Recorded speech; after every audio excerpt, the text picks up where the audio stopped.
আওয়ামী লীগের দোসররা বিপুল অর্থ খরচ করে দেশকে অস্থিতিশীল করছে বলে অভিযোগ করেছেন স্বরাষ্ট্র উপদেষ্টা লেফটেন্যান্ট জেনারেল অবসরপ্রাপ্ত জাহাঙ্গীর আলম চৌধুরী।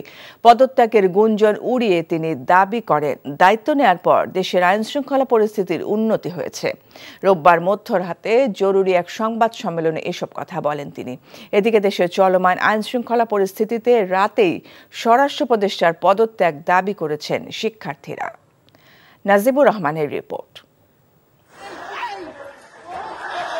দেশ জুড়ে চলছে অপারেশন ডেভিল হান্ট। তার সাথে পাল্লা দিয়ে বাড়ছে চুরি, ডাকাতি, ছিনতাই, এমনকি ধর্ষণের মতো গুরুতর অপরাধ।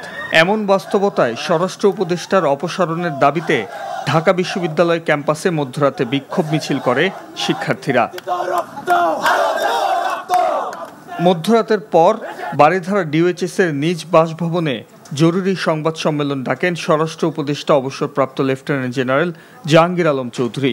ব্রিফিংয়ে দাবি করেন, দেশকে অস্থিতিশীল করা আওয়ামী সন্ত্রাসীদের ঘুম হারাম করবেন তিনি।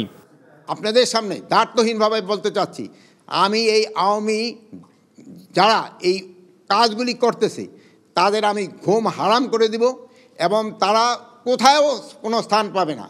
পদত্যাগের প্রশ্ন এড়িয়ে সোমবার থেকে রাজধানী সহ সারা দেশের আইন শৃঙ্খলা পরিস্থিতির দৃশ্যমান উন্নতি হবে বলে আশ্বাস দেন স্বরাষ্ট্র উপদেষ্টা।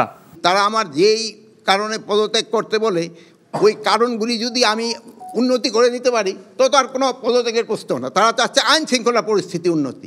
আমি আইন শৃঙ্খলা পরিস্থিতি যেন উন্নতি হয় আমি এই ব্যবস্থা করতেছি এবং এই আইন শৃঙ্খলা পরিস্থিতি আগের থেকে অনেক উন্নতি হয়েছে এবং এটা আরও উন্নতি হতে থাকবে। সোমবার থেকে প্রত্যেক এলাকায় টহল বাড়ানোর পাশাপাশি মোটরসাইকেল আরোহীদের তল্লাশি করার কথাও জানান জাহাঙ্গীর আলম চৌধুরী। Najibur Rahman, NTV news, Dhaka.